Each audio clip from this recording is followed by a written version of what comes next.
नमस्कार दोस्तों, मैं विनोद पाटीदार।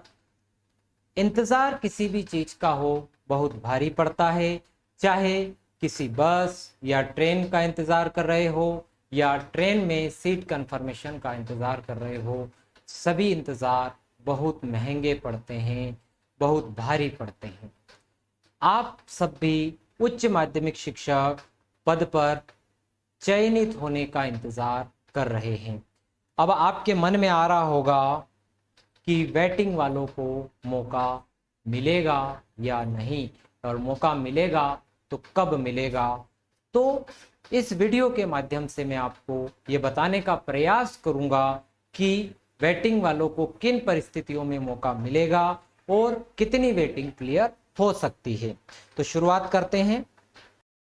अन्य राज्यों में ज्वाइन करने वाले कैंडिडेट के स्थान पर यदि कैंडिडेट दूसरे राज्यों में ज्वाइन कर लेते हैं, यानी हमारे प्रदेश में जब वैकेंसी आई, उसकी परीक्षा हुई, इसी दरमियान कुछ अभ्यर्थी ऐसे हैं जो अन्य राज्यों में चयनित हो गए हैं, कहीं पर असिस्टेंट प्रोफेसर हो गए हैं, कहीं शिक्षक हो गए हैं, या किसी और वैकेंसी में उनकी नियुक्ति हो गई है।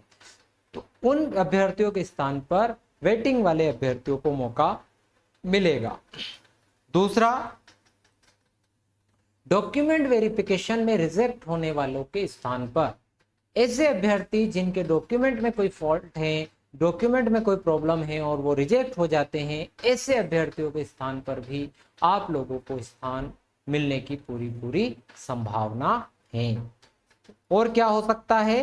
तो सबसे महत्वपूर्ण, यदि पद वृद्धि हो जाती है, यदि शासन स्तर पर पद वृद्धि पर विचार किया जाता है और कुछ और पदों का सर्जन करके वैकेंसी में बढ़ा दिया जाता है, एक और काउंसलिंग कर दी जाती है, तो वेटिंग वालों को फायदा हो सकता है। पर मेरे ख्याल से इसकी संभावना थोड़ी कम है, इसीलिए इस पर ज़्यादा उम्मीद न रखें। फिर भी आप ये कार्य सरकार के स्तर पे होना है, तो इस विषय में हम कुछ भी नहीं बोल सकते हैं। पर हाँ, हम उम्मीद रख सकते हैं कि हाँ, पदों में वृद्धि हो सकती है, पर पूर्णतः इस पर निर्भर नहीं रहना है। यदि हम किसी अन्य परीक्षा की तैयारी कर रहे हैं तो उस परीक्षा की तैयारी पूरे मन से करना है। माध्यमिक शिक्षक परीक्षा भी मध्य प्रदेश में होने वाली है, उसकी तैयारी आप जी जान से करें और अच्छी मेरिट में आने का प्रयास करें। और क्या हो सकता है, तो कितने प्रतिशत अभ्यर्थियों की वेटिंग क्लियर हो सकती है, इसको हम समझने का प्रयास करते हैं। उदाहरण के लिए, आप किस कैटेगरी में हैं, सबसे पहले तो आप ये देखिए कि उस कैटेगरी में जो पद हैं वो कितने थे। अब ये समझिए, यदि आप ओबीसी कैटेगरी में आते हैं मान लो, और उस कैटेगरी में अभी 10 पद हैं, आपके सब्जेक्ट में ओबीसी कैटेगरी में मात्र 10 पद हैं, तो आप ये मान के चलिए कि यदि वेटिंग आपकी 10 तक है, मैं 100% वेटिंग लेके चल रहा हूं, यदि वेटिंग आपकी 10 तक है तो भी आप उम्मीद कर सकते। पर अगर आपकी वेटिंग, आपकी कैटेगरी में पद 10 हैं और आपकी वेटिंग है 50, 100, 200, तो मुझे लगता है कि आपको उम्मीद नहीं करना चाहिए। उम्मीद उन्हीं विद्यार्थियों को करना चाहिए जिनकी वेटिंग पदों के बराबर है। वहां तक वाले विद्यार्थी भी उम्मीद रखेंगे तो उनको फायदा होगा, हो सकता है वो नौकरी में आ जाएं।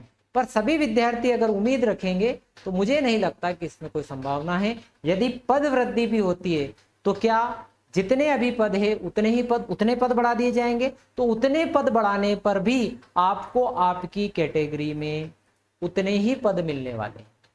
समझ में आ रही होगी आपको कि आपकी कैटेगरी में अभी 10 पद हैं तो पद 10 और बढ़ा देंगे, तो आप ये मान के चले कि 10 वेटिंग तक वाले क्लियर हो जाएंगे। उदाहरण दिया है ये 10 का, आपकी कैटेगरी में 10, 20, 30, 50 जितने भी पद हो, उतने पदों तक वाले विद्यार्थियों के क्लियर होने की संभावना बनती है। तो दोस्तों, ये हमने आपको एक छोटा सा गणित समझाया, ठीक है। वीडियो अच्छा लगा हो तो चैनल को सब्सक्राइब और वीडियो को लाइक जरूर कर दीजिएगा। Thank you very much. मिलते हैं नेक्स्ट वीडियो।